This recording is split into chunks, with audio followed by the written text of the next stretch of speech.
계속해서 에덴의 인문학 이야기 세 번째 시간을 갖도록 하겠습니다. 오늘 우리가 인문학 에덴 동산에서 일어나는 사람과 사람의 이야기, 하나님과 사람들 사이 이야기를 담은 인문학의 이야기 제목은 보고파라 보고 싶다 그 사랑이라는 제목의 이야기를 시작하도록 하겠습니다. 하나님께서 아담과 이브에게 에덴을 떠나라고 말씀하십니다. 그래서 그들을 에덴 동산 정원 동쪽으로 내어보내죠. 동쪽에 에덴 동산 정원을 만들었는데 그들을 다시 동쪽으로 내보낸다. 우리가 이 이야기를 들을 때 하나님께서는 아담과 이브의 불순종으로 인해서 에덴 동산과는 전혀 다른 환경을 가지고 있는 어느 곳으로 멀리 보내는 것 같지만 그렇지 않다고 하는 것을 우리에게 암시하고 알려주기 위해서 동쪽에 있는 에덴 동산 정원 또 그들을 동쪽으로 내어보내니 결국은 동쪽 안에 이 동쪽이라고 하는 케뎀이라는 단어는 못 아페스라고 하는 단어입니다. 특별히 케뎀이라는 단어가 다니엘서에 못 아페스라고 쓰일 때는 한 번도 빠짐없이 왕의 앞으로 왕의 앞에서라는 뜻으로 쓰였습니다. 그러므로 그들을 내어보낸 것으로 표현하고 있지만 결국은 왕의 앞에서 우리의 왕이 되신 하나님 앞 그 면전을 떠나지 않은 것을 알 수가 있지요. 에덴을 떠나가게 될 그 정원이라는 울타리를 떠나가게 될 아담과 이브에게 옷을 만들어 입힌 결과 옷을 그냥 내보낸 게 아니 옷을 입혔습니다. 그 햇빛이 나면은 말라서 소용 없어질 그 무화과 잎으로 만든 하고로 그것을 다 벗겨내시고 거기다가 가죽으로 만든 옷을 입혔다고 말합니다. 이 말은 무슨 말입니까? 나는 아담 하와 너희의 보호자야. 아무나 온몸을 벗기고 거기다가 옷을 입혀주지 않잖아. 그렇지 않습니까? 우리 엄마 아빠가 자기의 사랑하는 자기가 낳은 그 어린 아이를 빨가벗기고 목욕을 시켜서 새 옷을 날마다 갈아입혀줍니다. 이거는 부모가 할 수 있는 일입니다. 그러므로 그 나무 잎으로 자신들을 가린 그 아담과 이브의 그 나무 잎사귀를 다 걷어내고 거기에다가 가죽옷을 손수 쥐어서 입히시는 그 행동은 특별한 말씀에 기록이 없지만 나는 너희의 아버지야 엄마야 너희의 보호자야. 아무나 옷을 쥐어 입혀주는 게 아니잖아. 더군다나 이 옷을 입혀 주시기 위해서 하나님은 자신이 손수 지은 피조물인 하나의 동물을 죽여서 피를 흘리게 하는 과정을 거쳐야 되는 그것을도 망설이지 아니하시고 그렇게 하신 하나님 창조 이후 최초로 스스로 자신이 준 동물들을 죽인 최초의 살인자가 되신 하나님. 여기서 우리는 하나님과 아담과 이브의 절실하고 애절한 관계를 볼 수가 있습니다. 알 수 없는 먼 길을 떠나는 자식에게 튼튼한 가죽옷을 쥐어 입히시는 어머니의 마음을 읽을 수가 있죠. 야훼 하나님은 곧 자신의 얼굴 앞을 떠나게 될 가인에게 특별한 표를 주는 것이 나오죠. 하나님이 가인의 제물을 받지 아니하고 얼굴이 울그락불그락한 그리고 결국은 자신의 동생을 죽인 그 가인을 향하여 창세기 4장 16절에 보면 여호와 앞을 떠나서 에덴 동쪽 롯 땅에 거주하였더니 이 가인이 아벨을 죽인 다음에 옮겨가는 장소도 다름 아닌 동쪽입니다. 그러므로 아벨을 죽인 살인자 가인도 결국은 하나님의 면전 앞을 떠나지 못한 것이죠. 하나님 안에서 그 동쪽에서 거주하는 것입니다. 너희는 내 얼굴을 보면 죽는다. 이 말씀을 통해 하나님의 얼굴을 피해 떠난 가인이 연상이 되는 것이죠. 그런 가인을 홀로 그냥 내버려 두지 아니하시고 가인에게 특별한 표를 또한 주십니다. 아담과 이브에게는 동물을 잡아 피를 흘려 만든 가죽옷을 입혔고, 자기의 동생 아벨을 죽인 가인에게는 특별한 표를 줍니다. 이는 내용상 가인이 살인자라는 것을 알리는 표가 아니라 그가 신의 특별한 보호를 받는 자라는 표입니다. 이 표는 가인이 받아야 하는 형벌과 이로 인해 그가 처하게 될 인생의 공고함을 덜어주는 표가 되기도 합니다. 그를 죽이려 하는 자는 7배, 즉 자신의 가족들 중 7목숨을 내놓을 각오를 해야 하기 때문에 누구도 가인을 죽일 수가 없고 누구도 가인을 향하여 죄를, 저주를 더 부을 수가 없는 겁니다.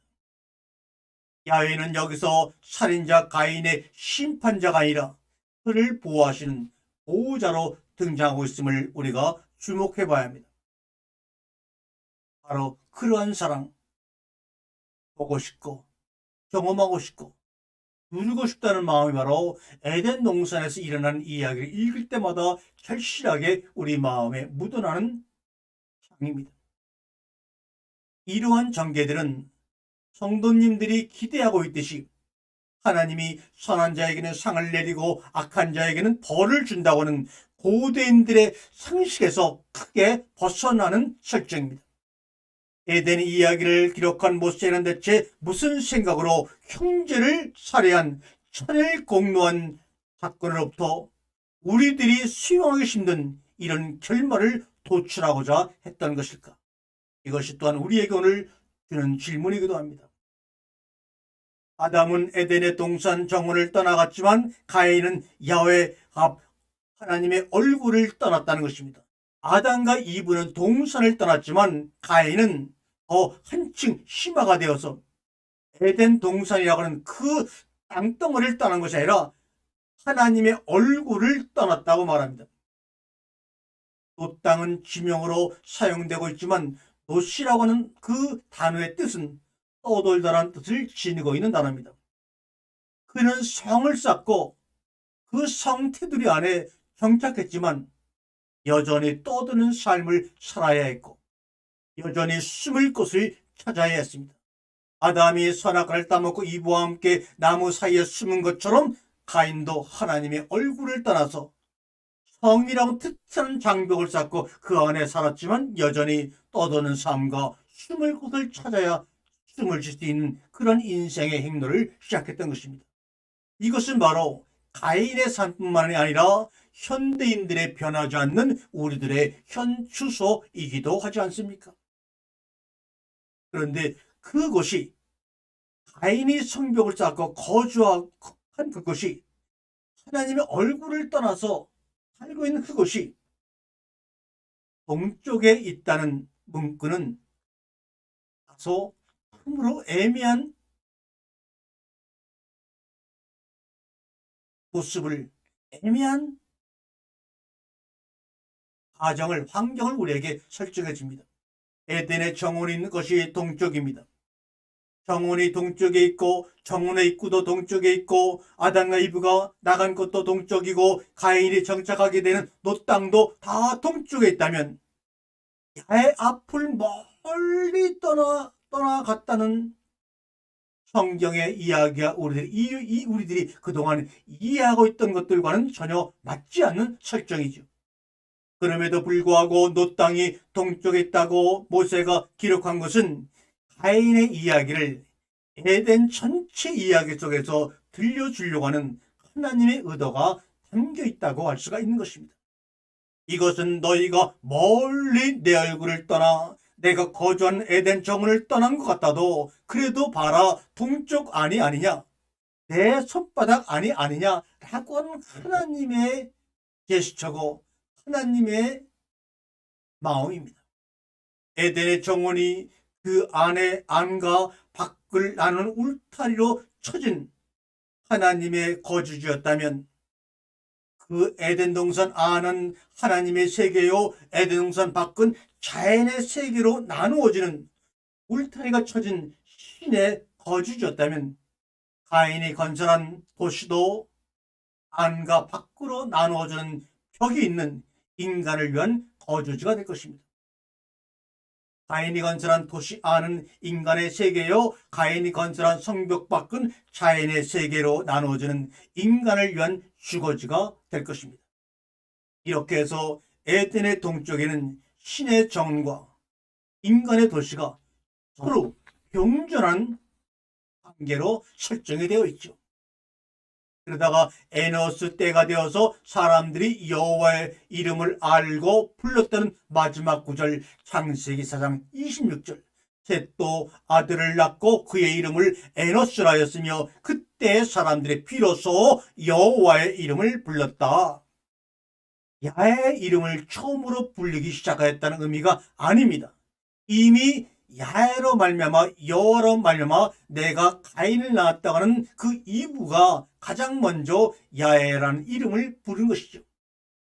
그러면 이 에노스가 야의 이름을 불렀다고 하는 것은 기원이나 제사 형식에서 이름을 부르기 시작했다는 것입니다.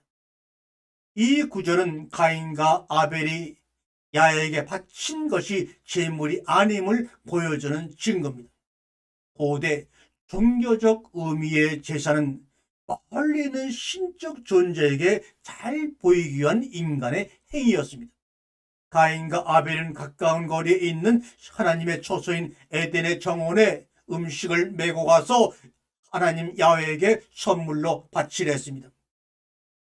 그러다가 에노스 때 사람들이 야훼 이름을 부르기 시작했다면 이는 에덴 정원이 더 이상 세상에 있지 않게 되었다는 뜻으로 해석해도 어떨까요? 동물을 잡아 불살라 연기를 하늘로 올려 보내는 식으로 발전된 인간들의 제사의식은 하나님이 인간의 세계가 아니라 저 멀리 있다는 상상력의 산물이 아닐까요? 아니면 이미 그때부터 인간과 하나님의 거리는 이렇게 멀어졌다는 것을 우리에게 간접적으로 말씀하고 있는 것이 아닐까요? 우리 가운데 가까이 있는 하나님에게 기름진 고기를 선물로 바칠 수가 있고 땅의 과일을 바칠 수가 있지만 멀리 있는 신에게는 기름진 고기가 맛있겠다는 냄새로 올려보내서 정성을 보여야 하는 것이죠. 땅의 소산이 아무리 과일들이 풍성해도 멀리까지 보낼 수 없기 때문에 그때부터는 우리 인간들에게 음식으로 주신다고 약속하신 땅의 소산은 제물의 제사의 과정 속에서 제물로 더 이상 용도로 쓰이질 못하게 된 것이죠. 가까이 있는 신에게는 찾아가서 얼굴을 맞대고 말하면 되지만 멀리 있다고 생각하는 신에게는 기원을 하고 기도를 드려야 하는 것입니다. 말 그대로 믿습니다. 주여 주여 그대로 소리를 높여 신의 이름을 부리며 목소리가 상달되길 바라야 했던 것입니다. 에노스라는 이름의 뜻은 기본적으로 사람이라는 말입니다. 아담이 사람이란 뜻과 마찬가지로 에노스도 기본적으로 그 단어의 뜻은 사람입니다.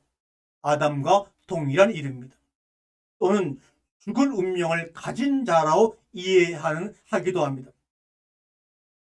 He who is mortal.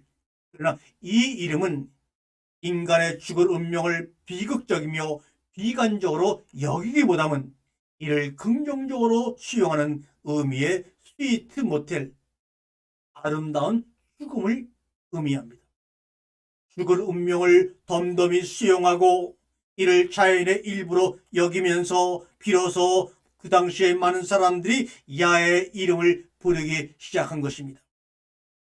바로 이러한 에덴의 이야기들이 다음 시간에 연결하여 계속하여 여러분과 함께 나누도록 하겠습니다. 감사합니다.